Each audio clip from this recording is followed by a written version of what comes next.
Ugh, we need to talk about the ban. Actually, again, not a ban, technically just a forced sale. Because the current news discussion seems to miss the underlying strategic problems that companies are facing right now, which leaves us with three major points to cover, including a clever enforcement mechanism that Congress hid in the ban bill. To start with some background, if you want the full story of what is happening here, I covered the original ban when Congress first passed the law. But the basic idea is a classic lines on maps problem. National security officials worry about the influence that the Chinese Communist Party has over the app, which swings the balance of coercive capacity in China's favor vis-a-vis the United States, should the Chinese Communist Party one day compel the seizure of TikTok data. For its part, TikTok claims that it has no such intentions to divulge that information, but it cannot credibly commit to that pledge when push comes to shove, and so we end up back here. This is not particularly strange. There are all sorts of national security exceptions to free speech laws in the United States, and this is just another one of them. Apologies to Zoomers everywhere. That takes us to the meat of the story, with the turnover of control of the Oval Office. The ban took effect on January 19th, one day before Joe Biden transferred power to Donald Trump. Biden basically punted on the issue and left it to Trump to enforce.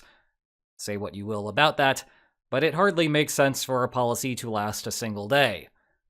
Regardless, during that period of uncertainty, TikTok chose to go dark on its own.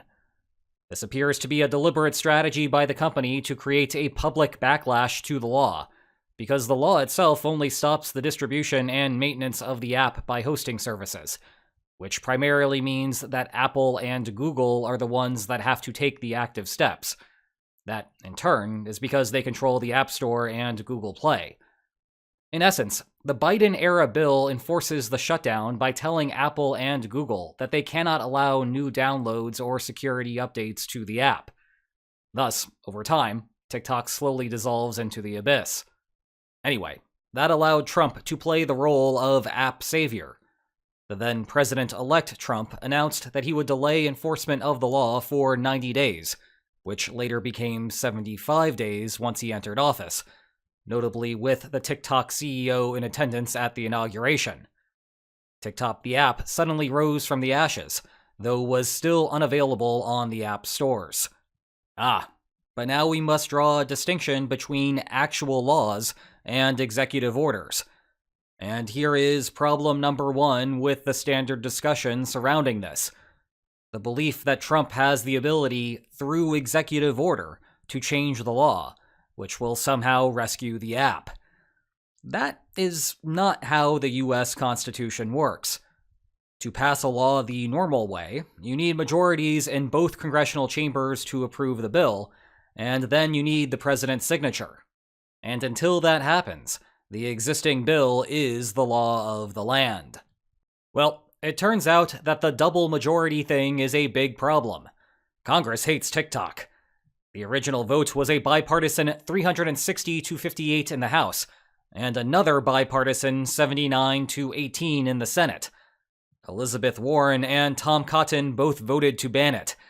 They are normally this far apart on political issues, but TikTok brought them together. It would be a feel-good story about America if it were not a serious question about national security. Then again, it also united Ted Cruz and Bernie Sanders against it. Politics in the modern era is weird. Anyway, Biden signed it as well, giving us the law that we know of today. And yes, there has been an election in the interim. But no, the composition in Congress has not changed enough to flip preferences on TikTok. Indeed, the Republican House Majority Leader is not about to modify the law. This whole thing is by design. The entire point of the Constitution is to make it difficult to change the status quo unless there is substantial consensus. In other words, this is the law of the land, and the law of the land is frozen for now. That takes us to the second problem here, or the 48th problem, referring to whomever becomes the 48th president of the United States. To be blunt, Trump's refusal to enforce the law is not going to convince the service providers to restore TikTok. Not without greater assurances, anyway. As a starting point, the 90-day extension was built into the original law in the event that a buyer was identified, and there needed to be more time to complete a deal. Very reasonably, legislators did not want to have the app collapse in value in the meantime, thereby sabotaging the possibility of a transfer. Now, a bunch of groups have made proposals, but there is no serious possibility of a sale at the moment, in large part because China seems to be taking a stance of no negotiations on the subject, and TikTok parent company ByteDance does not want to signal to other countries that there is room to compromise. You can add to that the problem that TikTok's algorithm itself is not for sale, just the interface and user base, ostensibly because the algorithm is a national security priority for China, which ironically reinforces Congress's point. So, already, this is sketchy legal territory. But let's turn it up to 11 and suppose that Trump announces that he has no plans to enforce the law ever. That still will not convince Apple or Google to do anything, again, not without greater assurances. The main problem here is that the law permits fines to be levied up to 5 years after the fact, which takes us to 2030.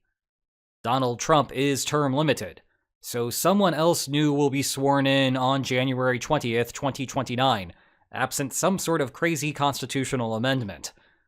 Whether that is J.D. Vance, my University of Rochester nemesis Josh Shapiro, or whoever else, is beside the point.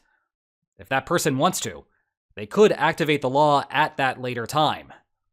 And the damages could be massive. The fines are $5,000 per user. There is the full text for those of you who are interested in it. But TikTok claims that 170 million US users exist. Do some multiplication, and you wind up with $850 billion in potential fines. By comparison, Apple has a market capitalization of $3.46 trillion. Google parent company Alphabet is worth $2.41 trillion. Okay, maybe the companies can appeal to the Supreme Court, claiming that the president said that the law was not going to be enforced, and so they should not be on the hook for any fines. Indeed, that is what Trump declared in his executive order.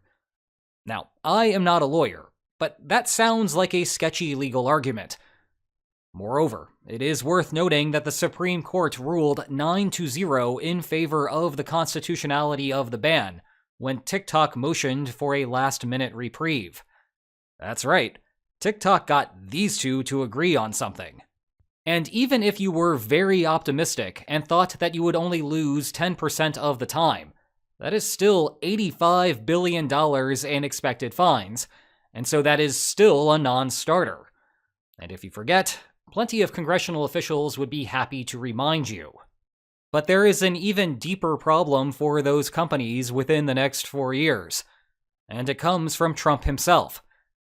Again, I am not going to enforce it is not law. Rather, it is abdicating the executive's role in making the law have meaning. The potential for massive fines are still there, though, and as long as that is the case, Trump has leverage over those companies.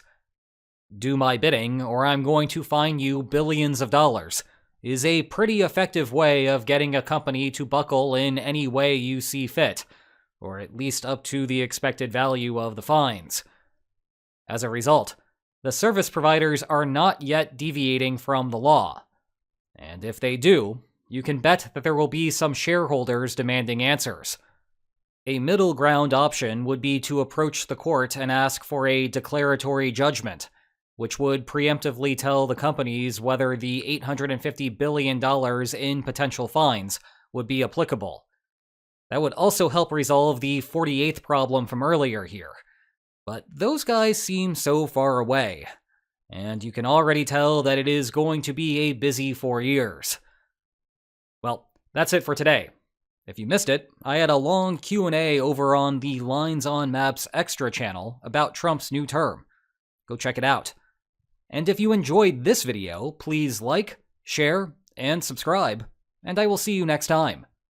Take care.